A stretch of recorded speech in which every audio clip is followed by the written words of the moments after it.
এই ভূমিকম্প কখন আসে?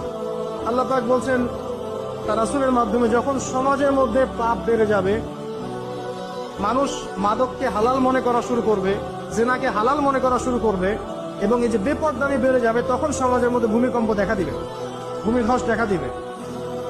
আল্লাহ পাক আমাদেরকে হেফাজত করুন, আমিন।